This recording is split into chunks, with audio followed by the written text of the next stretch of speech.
بسم الله الرحمن الرحيم الحمد لله رب العالمين والصلاة والسلام على أشرف الأنبياء والمرسلين نبينا وقدوتنا محمد عليه أفضل الصلاة وأزكى التسليم اللهم أعلمنا بما ينفعنا وانفعنا بما علمتنا وزدنا علما يا رب العالمين.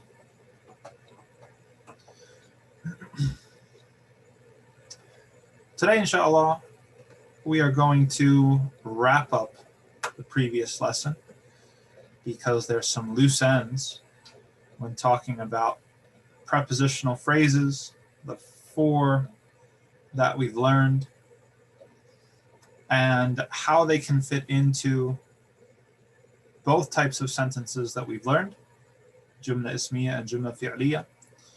And we'll conclude the exercises, inshallah, and we'll try to hold off on entering the next lesson until Saturday, because the next lesson is going to be something very unfamiliar. Okay, we're going to be getting into Saturday possession. And possession is one of those things that it's not as intuitive, coming from English at least, than, say, prepositions. Okay, so let's see how we do, inshallah, with what we have left over. If we finish up everything in a very short amount of time. Right now there's only, oh, there we go, get some more participants. Of course, the amount of participants will affect how quickly we get through things. But if we get through it, then we'll just introduce the idea and hold off really getting into the nitty-gritty of possession until Saturday, inshallah. So we had learned the most important thing that we had learned was the two types of sentences.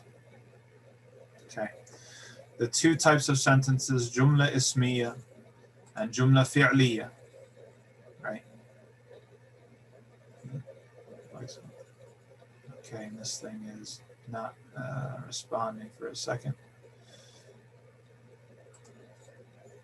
Okay, I'm just going to go back to the book. There we go. Okay, connection's a little bit better now. So we had learned the two types of sentence structures in Arabic, the Jumla Ismiya and the Jumla Fi'liya. Who can tell me, either by unmuting yourself or through the chat box, what are the key ingredients of a Jumla Ismiya? مبتدأ and خبر. Excellent. Yes, mubtada and khabar. And while we're with you, Sister Masarrat, what is the grammatical case of the mubtada and the khabar? مرفوع. Excellent. Yes. So both of them are in the same grammatical case, which is usually demonstrated by dhamma. Okay. Somebody else. What are the key ingredients of a jumla fi'liya, a sentence that begins with a verb?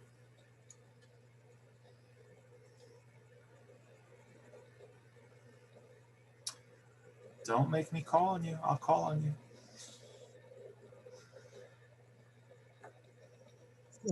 Maf'ul, fa'il, and fi'l. Very good. Excellent. Not exactly in the order we would say them, but that is all of them. Yes. So the first one would be fi'l, which is the verb. The second would be the fa'il, which is the doer of the verb. And the last would be the maf'ul, which is the thing receiving the verb, the object of the verb. Tricky question. What are the respective grammatical cases of? Oh, okay, I'll go one by one, because one of the things is that the difference between the Jumla Ismiya and the Jumla Fi'liya is that the Jumla Ismiya is easy. Everything's marfu'. Whereas the Jumla Fi'liya is not so much. The Jumla Fi'liya, each different part has a different grammatical case. It seems I'm having Am I coming through clearly? Because I just got some notices about my internet connection. Yes. All right. Hold the phone. Mhm. Is it? You were breaking up. Am I good now? Yes. Okay. Thank you for bringing that to my attention. Yeah, I got a notification on the computer that it had broken up for a second. Okay, I think we're back. So the Jumla Ismiya was the easy one because everything's marfu'. But the Jumla Fi'liya is a little bit more difficult because each ingredient has a different grammatical case. So if someone could, from the Sheikh family, tell me what grammatical case is the fa'il in?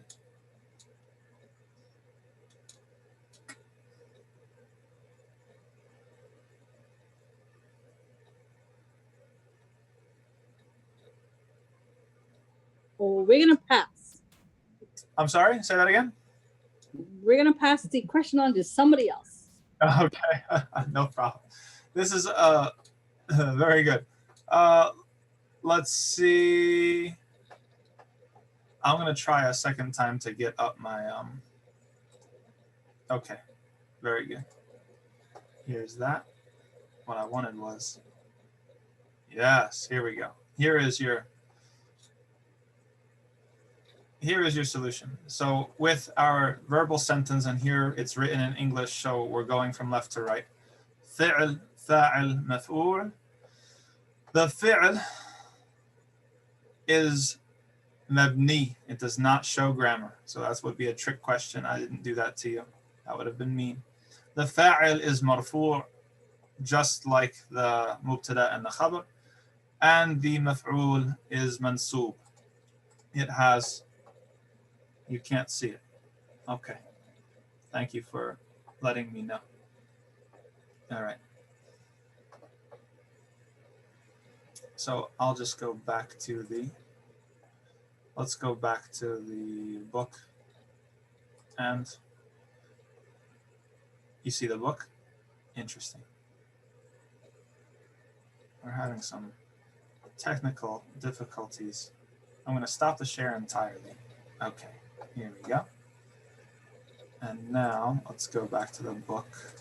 And you know what? Let's just get into some exercises because my visual aids aren't necessarily coming along. Okay, these are the exercises that I had recommended you try to do before this class. If you didn't get to them, we're going to do them together right now. The instructions say اقرأ واكتب مع ضبط أواخر الكلمات. Read and write along with placing the correct harakat at the end of each word. So now they're going to be taking away the last harakat and testing you. Okay, do you know when to make it a dhamma? Do you know when to make it a kasra? And so on and so forth. So with someone from the Sayyid family, please do number 1 for me right here. Oh, yeah. Yeah. Al-ghurfatu. Excellent. Al-ghurfatu. And we said al-ghurfatu meant the room. Good. Muhsin, could you do number 2? Yes. Min al-ghurfati. Yes, excellent. So we have a preposition.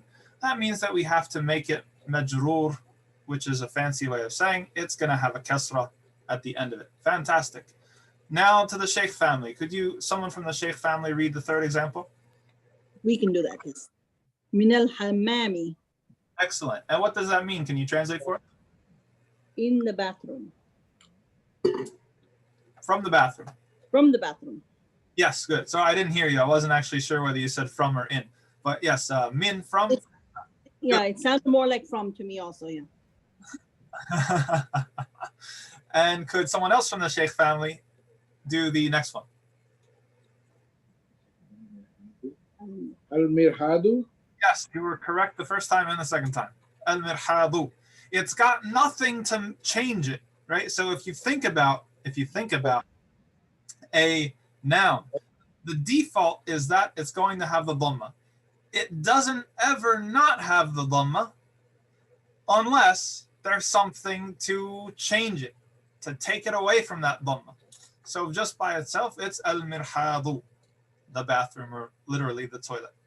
And could Masarrat, could you do the following example?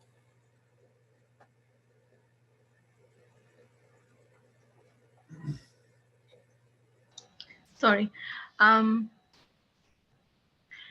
إلى المرحاض. Excellent, good. And translate that for us. What does that mean? To the toilet. Excellent. Yes, to the toilet. Next, brother Muhammad Tariq, could you please do the next example? اليابان Excellent.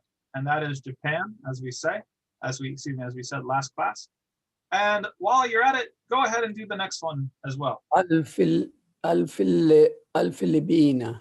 Excellent. فلبيني El-Filipino, right? الفلبينو. Excellent. And that is the Philippines. That is the Philippines. So it's a cognate with English, alhamdulillah. That's an easy one. Going back to the Sayyid family, Saira and Muhsin, whatever order you want, go ahead and finish off the last two examples for us here. Minal Hindi Excellent. What does that mean? Translate it for us. from India. Yes, excellent. And إلى الصين. translate? At China or to China. Excellent. Very good. Yes. So we had a couple purposes served and satisfied by this little exercise of ours. First, a little vocab review of the most recent words that we had. Second, getting used to putting the correct endings on and noticing when the prepositions affect the endings. And third, just remembering what the prepositions were. Min, which is from, ila, which is to, and then the previous ones we had learned ala, on or upon, and fi, which is in. And we heard Saira and Muhsin excellently demonstrate the sun and moon letters. We heard el-Hindi, min al-Hindi, and we heard ila sini, right? So we did not hear the lam there. That was excellent. Now we're going to go on to the next exercise. Iqra waktub. We haven't, I was always frustrated when I was doing this course in Medina because the Arabic and the grammar of the instructions is way more difficult than the Arabic and grammar of the exercises that you're doing, which kind of one would maybe say that defeats the purpose. How am I supposed to understand? And mashallah, with this edition of the book, you have the English in the left. Well, we didn't have that when we were doing these books. So sometimes half of the struggle was to try to decipher what the instructions were. And as a way to gauge yourself, when we're later on in this course, there will come a time when you start to understand exactly what the instructions are telling you to do. And that will be very fulfilling because you'll have done many pages without quite understanding the grammar of the instructions. So now we're going to get into something a little bit more difficult. Up here, we just have words and prepositional phrases. Now we're going to see them in context. We're going to see them in the context of questions, of sentences, sometimes compound sentences. The sentence number 2 here and sentence number 4 are quite long. And we're going to sit here for a while and we're going to tease out, not just pronounce it correctly, but also tease out the types of sentences and the grammar. And this will be a little bit review and application. So, starting at the top of my list of participants here, someone from the Sayyid family, tackle number 1. Min aina Fatimatu Great, excellent. And the answer? hiya minal Hindi. Fantastic, excellent. Now, translate that for us. Where is Fatima from? She is from India. Fantastic, excellent. Now I'm going to pick on your husband. Listen, what type of sentence is the answer? What type is? Is it Joomla ismiya or is it Joomla fi'liya? Joomla fi'liya. Good. Where's the fi'l? Oh. Oh, Aina or Aina? Oh, okay. Good. I'm only focusing in here on the answer because you break down the grammar of the question. Just look at the answer. Hiya min al-Hindi. Is that a jumla fi'liya or a jumla ismiya?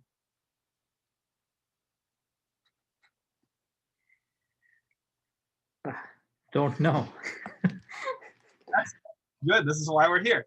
So you had proposed with this question that it was fi'liya. Let's assume that it is a fi'liya. It requires a fi'l, correct? That is good. Okay. So if we can identify a fi'l somewhere, then we know, well, we have a pretty good idea that it is a jumla fi'liya. Another way that we can look at it is, what is the difference, the key difference between a jumla fi'liya and ismiya? It has to do with the first word, right? What begins the sentence. So that's going to draw my attention to this guy right here. Now, that leaves us with a much easier question. What type of word is this? Hiya. First of all, what does it mean? She. Excellent. It means she. What type of word is she? If we don't know the exact answer, is it a verb? No. Fantastic. So that makes this a jumla ismiya. Yes, it is a jumla ismiya. Now we get to say, Muhsin, what are the two parts of a jumla ismiya?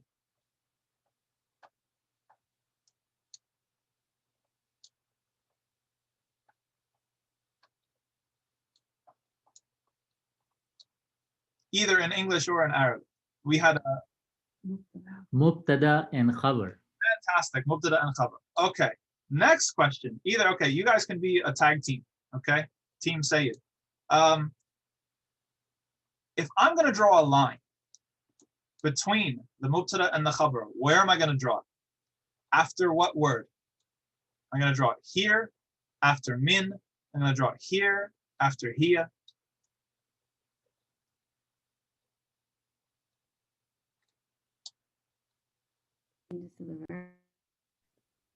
I'm sorry. There is a disagreement. It's okay. Half the team says after here, I say after min. Oh, very good, very good. This is what I do this for. Okay, so we have, oh, let's go a little fancy here. We have this color here for blue. So Syra will be blue and Muhsin will be red. Oh, yes. Very nice. Okay. So according to Syra, who is represented by blue here, hiya is the mubtada, and thus min al-Hindi is the khabar. Okay. According to Muhsin, hiya min is the mubtada, and al-Hind is the khabar. Should we have a vote of confidence? Text in the chat box a 1 if you agree with Syra, or Sir Muhsin, because I wrote it in red, and text a blue, text 2 if you agree with Syra. This is a democracy after all. Let's see how the votes come in. Masarrat, she says 2. Your family says 2. I think we have just Muhammad Tariq to vote.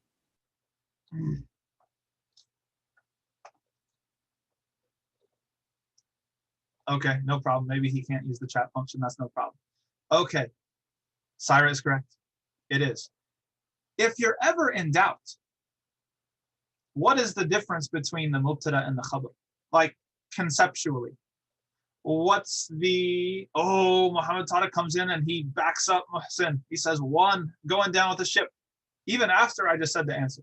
MashaAllah. That's a true friend right there. What's conceptually going on with subject, predicate, mubtada, khabar? Your subject is what you're talking about. Your predicate is the information about the subject. Okay? The mubtada is the same thing. The mubtada is what you're going to be talking about. And the khabar is the information that you're going to relay about the mubtada. So which division fits that better? Okay. If we have hiya as the mubtada, then that means that this is our subject. This is what we're talking about. Min al-Hindi means is from India. Huh? If we're going to translate. Okay. Now, upon Muhsin's answer, we say hiya min, she is from, as the subject, and India as the khabar or as the predicate. The first one is more suitable, is more appropriate, because this is a pure subject. It's purely and exclusively whom we're talking about. Whereas from, directionality, origin, all these other things that we could want to say about Fatima, hiya, it all comes in the category not of the subject, but of the information that we're going to be talking about the subject. Okay. So, Yes. then Yes. the mubtada can never stand on its own. The khabar can technically stand on its own because I can say min al Hindi, but I can't say hiya. And then can you do that kind of differentiation? Excellent question. Both the mubtada and the khabar cannot technically stand alone in a complete sentence, right? Like if you're in school and I say answer with a complete sentence, you can't leave it alone in that scenario. But if you're answering a question, depending on the question, you could use just the mubtada or just a khabar. This particular question, min ayna Fatima, you're right. Min al-Hindi is sufficient for conversational speech. But How what? about, Oh, sorry. Yeah. What were you going to say? how about if the question was min aina al-Hindi, or who's from India? Then Men min al-Hindi. Yes, exactly what I was going to say. You read my mind. If the question is instead men min al-Hindi, you can say hiya. She's from Hindi. You can point to her. Or if you guys were talking about, oh, Fatima's so nice, she's so cool, you know, she's got such a great taste in coffee drinks and whatever. Like, hey, who among your friends is from India? She is. She. Yes, that is sufficient in a conversation because the context is implied. So, not an effective rule to tell us which one is the mubtada and which one is the khabar. Very good. Excellent. Is everybody clear with that? Because that drawing of the line is very good. If you don't favor the conceptual answers, or if it's not quite clear the division between who we're talking about and the information we're sharing about that person, then you can simply remember that we had said that this whole time we're talking about different types of khabar. And we said that the khabar can be a single word, at-talibu mujtahidun, if it's an adjective, for example, like that. The student is hardworking. Or it can be a prepositional phrase, at-talibu min al-Hindi. The student is from India. Does anybody have any questions about that? so in the latter case, when it's man aina in Hindi, man aina al-Hindi, then choice number one would be the answer if you're differentiating mubtada and khabar. Are you saying if the question were In men min al-Hindi? yes, man aina al-Hindi, yes, or who's from India, Okay. then Hind becomes mubtada and hiya min becomes khabar. Okay, let's see. If we're talking about, let's form all these different questions. We have min aina Fatima, men min al-Hindi, who is from India. What's another possible question we could ask? A little bit different. Ain al-Hind? Where is India? Okay. Are there any other questions that pop into mind? Men min al-Hindi, which is who is from India. The answer to men min al-Hindi would have to be some sort of ism here, whether it is, excuse me, whether it is a proper name like Fatima, or a pronoun like hiya min al-Hindi, the same answer.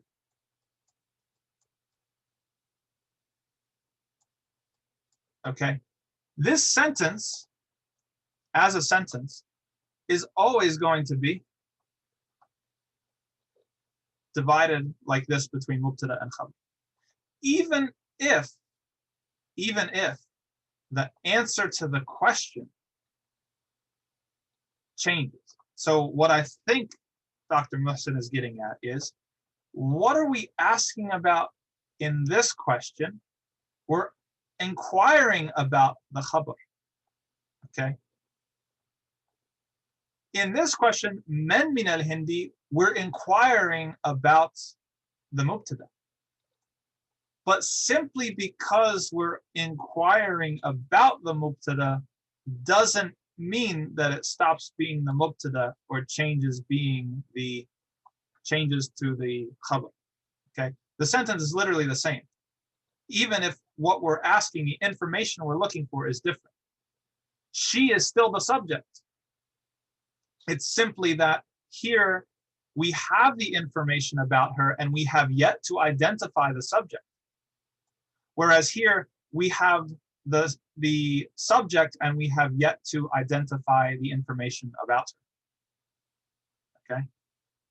But since the sentence is literally the same, the grammatical analysis of the sentence is also the same. This is mubtada, and this whole entire unit is khabar. Ain al-Hind, on the other hand, where is India? That is a completely different question. Because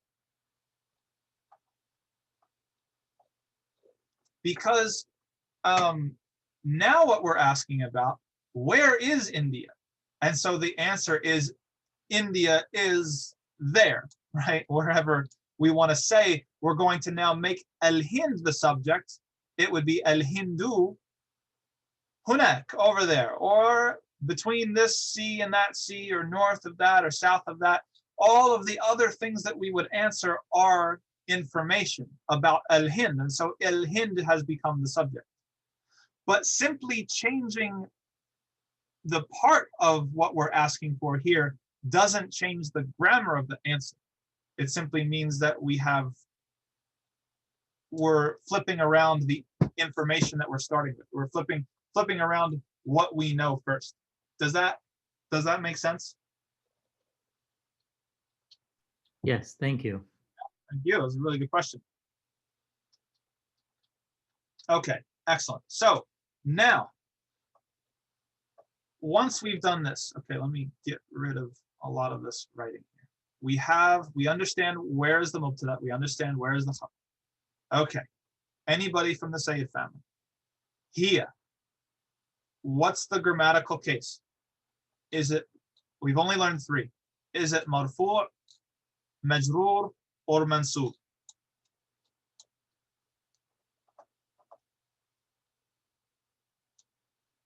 And if you have different answers, that's great, because we learned.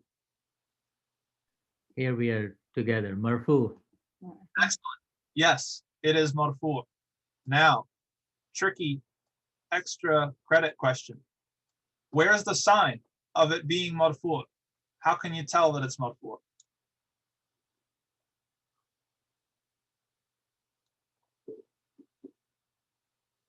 I don't know. I think it's hidden. I don't know is an honest answer. It's implied. It's implied. It's implied. Okay, great. Yes, not the word I would choose, but you're right. Hiya is not declinable. Okay, it is mebni, which means that it's not going to change. no matter where it is. Marfu', mansub, majroor, it's all the same. So it does not demonstrate what case it's in. The reason why you know is because it's the mubtada. Excellent. Min al-Hindi, okay, what case is al-Hind in?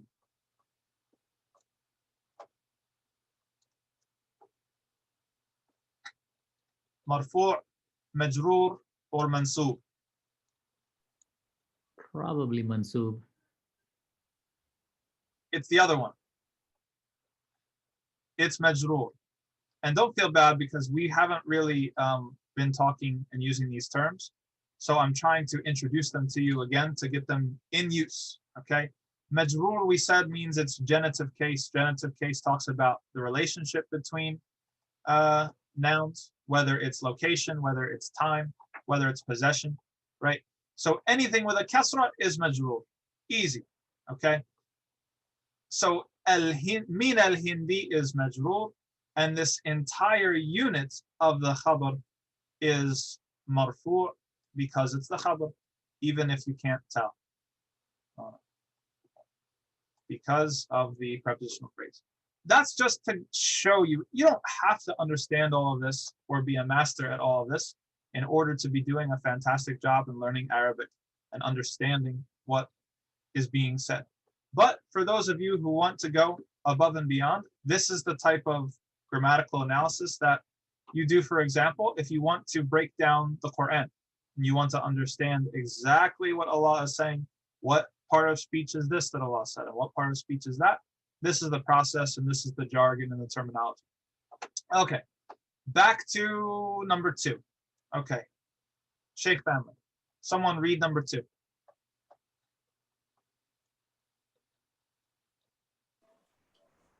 خرج مدرس خرج المدرس من الفصل وذهب إلى المدير. Fantastic, excellent job. Can you translate that for us? The teacher went or left the classroom and went to the principal. That's right. The teacher is fed up with the naughty students in the classroom and went to, no, inshallah, there was just something minor. Okay, fantastic. Again, the Sheikh clan, you're all one team now. Okay, so you pronounced everything perfectly. Fantastic. What type of sentence are we dealing with here? Is it a jumla fi'li or a jumla ismi? Joomla fi'l. Yes, fantastic. And how do you know if you had to explain to somebody else? Starting with the verb. Yes, it begins with a verb. The verb is in the beginning, and that is what determines whether it is a jumla fi'liya or a jumla ismi. What we're really dealing with here, because we have the conjunction waw, which means and, is now we've got 2 of them, right? We've got 2 jumla fi'liya, and so they're in grammatical analysis completely separate. Excellent. Okay, someone from the Sheikh family, where is the fa'il? Who is the doer of the verb? The mudarrisu. Excellent. And because it is the doer of the verb, it's marfu', which is, we know that and we see that because it has a dhamma at the end. Good.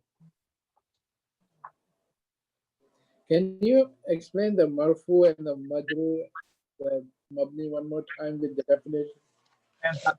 Thank you for asking that. This is my favorite thing about it. Is it based on how the ending is with dhamma, kasra, or no change? Yes, exactly. So I'm going to write X, and X is a stand-in for any letter. Okay.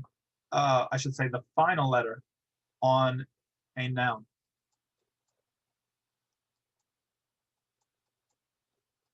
We have dhamma, fatha, kasra. Okay. This is marfu'. This is mansoob.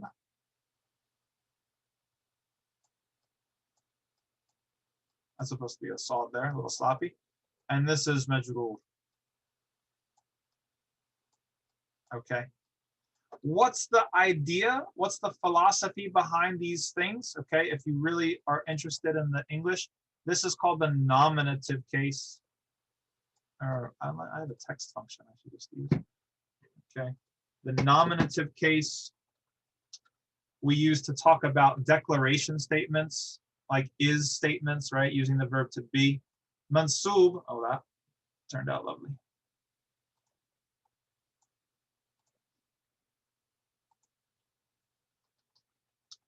Okay. Mansub is what's called in grammar the accusative case. It has to do with objects of the verb, right? Who's getting beat up, what's getting sat on, right? And these sorts of things.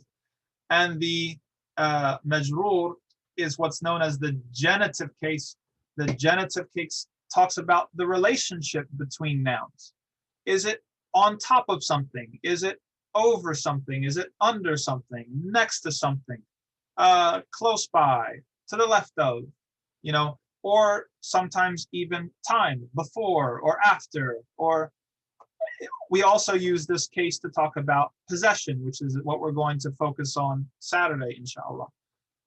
The most important thing, if you're going to say, like, there's three parts, like the sign, the name, and the idea and the name are the most important parts.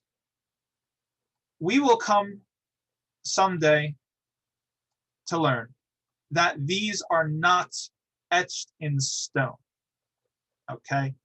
Not every word that is marfu' shows that by a dhamma. It depends on the type of word.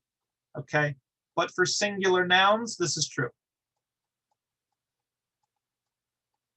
But this is what we teach in the beginning, just so this is the training wheel. So you kind of like, you know, you associate those things, and it's easy when we're dealing with singular nouns. Once we get into plural nouns and things like that, things get a little bit different, but not too different. The most important thing is the terms in Arabic, or at least the idea. I'm talking about the subject, I'm marfu'. And the sign of it being marfu' is the dhamma, usually. I'm talking about the object of a verb, it's mansub. I can tell it's got a sign of a fatha on the end, usually. I'm talking about the relationship between nouns, that's majroor. It is, I can tell because there's a sign on the end of the word, it's a kasra, usually, right? Does that answer your question? Yes. Excellent, good. So we can tell now that we have, if we're looking at our verb, subject, object, we have here kharaja is the verb. Al-mudarrisu, as you said, is the subject. And min al-fasli is a prepositional phrase that together makes up the object. Say, wait a second, Imam, you just told me that the object has to be mansub with a fatha. Well, yes, technically, but this is a prepositional phrase. And since we inserted a preposition, that means that the noun that comes after it is going to actually be majroor in the genitive case shown by a kasra. And this is the same thing, with the exception that the subject is hidden in the verb because it's implied over here. You're making a compound sentence with wa, which means and so you don't need to state the subject again. Wa dhahaba. Who went? Man dhahaba? Al-mudarrisu. Dhahaba al-mudarrisu ila al-mudiri. And everything else is the same. Okay. Let's finish this exercise, inshallah, and that will pretty much take up all of our time. Sister Masarrat, can you please do number 3? Sure. ذهب التاجر إلى الدكان. Fantastic. Excellent pronunciation. What type of sentence is this? It's a verb فعلية. جملة فعلية. How can you tell? It begins with a verb. Also, fantastic. Okay. So where is the fa'il? التاجر. Very good. What's the sign? Oh, I should say this. Sorry. What case is the fa'il in? Is it marfu', mansub, or majroor? It is مرفوع. Excellent. And what's the sign of its being marfu'? ضمة. The ضمة at the end of the word. Fantastic. ذهب التاجر. Excellent. where is, oh, let's say, I'll say this. What case or what grammatical case is ad-dukani in? مجرور. Fantastic. And how can you tell? What's the sign? It has the kasra at the end of the word. Fantastic. Excellent. Very good. Excellent work. Okay, moving on to Muhammad. Do you want the meaning? Oh no. Oh, that's what I forgot. I'm sorry. Yes, please translate. Okay. So the trader or the businessman, he went to the store or the shop. Perfect. Fantastic. Notice, everybody, that when we're translating verbal sentences, jumla fi'liya, we have to flip the order. Okay? So the Arabic is خرج المدرس, ذهب التاجر. And whenever we translate it, we have to say the teacher left, the trader went, right? So if we have to make that translation in our head to English, then when we're trying to make sentences in Arabic, you've got to make the same translation the other way. Instead of saying التاجر ذهب إلى الدكان, would people understand you? Yes. Is that a very correct Arabic sentence? No, it's not. It's not what people would say that are native Arabic speakers. They would say ذهب التاجر. ذهب التاجر. Begin with the verb. Excellent. And let's see our last example. We're going to Muhammad Tariq, number 4. Could you read it for us, please? Yes. خرج حامد من الغرفة وذهب إلى الحمام. Yes, sir. Excellent, John. Excellent pronunciation. So, what are we dealing with? Jumla ismiya or jumla fi'liya? جملة فعلية. Fantastic. How can you tell? Because it starts with a خرج, like left, nikalna. And Hamidu is the file. Yes, excellent. It is the fa'il. What about this over here, min al-ghurfati? من الغرفة, it is a majrur. Yes, good. وذهب إلى الحمام. So Yes, we just got the same thing over again, except that we've hidden the fa'il because it's implied, because it's the same verb, the same subject. yeah, وذهب is the same. Translate that sentence for me. Hamid left from the room and went to the hammam. Fantastic. Absolutely excellent. Everybody is doing an amazing job. Okay, let's see now. Whoops. Didn't want to do that. Okay, we've already run out of time, or run over time, I should say. I can't, in good conscience, keep you. Okay, let's hurry through it. Okay, going on to the Sayyid family, number 5. Someone from the Sayyid family.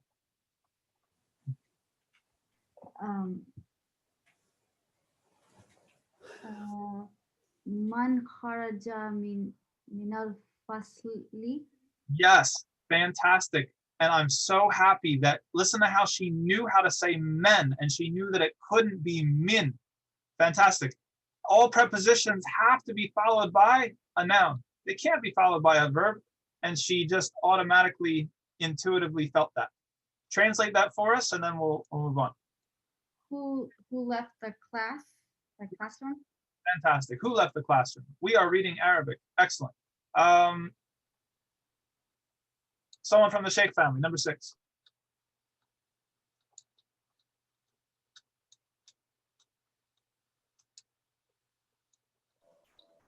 خرج الطالب من المدرسة.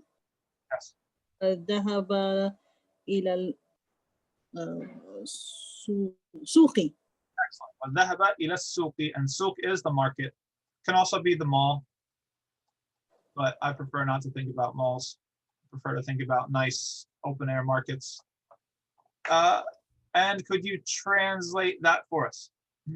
The student left the madrasati, the school, Yes. and went to the market.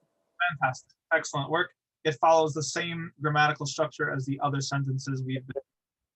And finally, yes, Masarrat, could you lead us with number 7?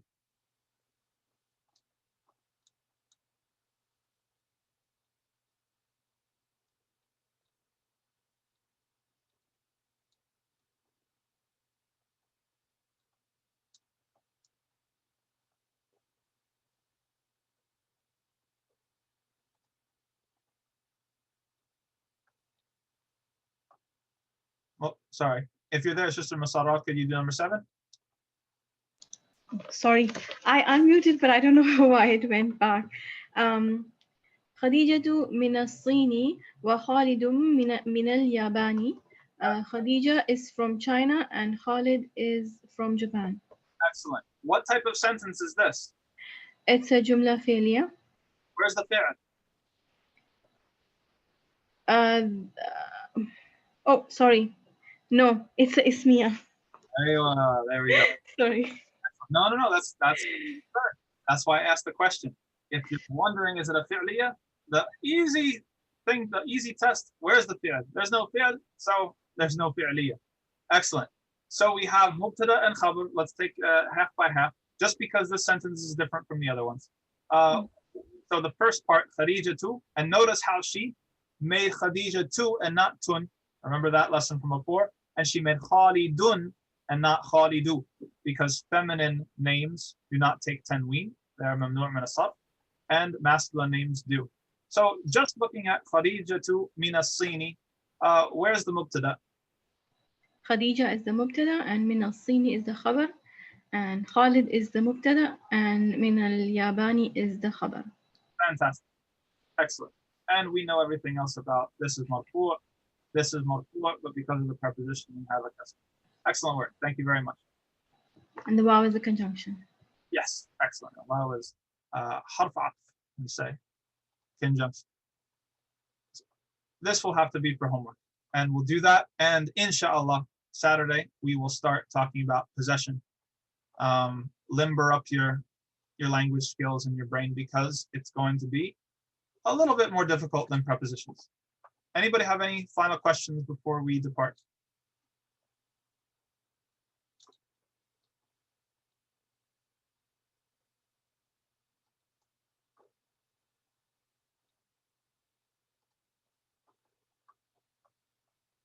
Okay.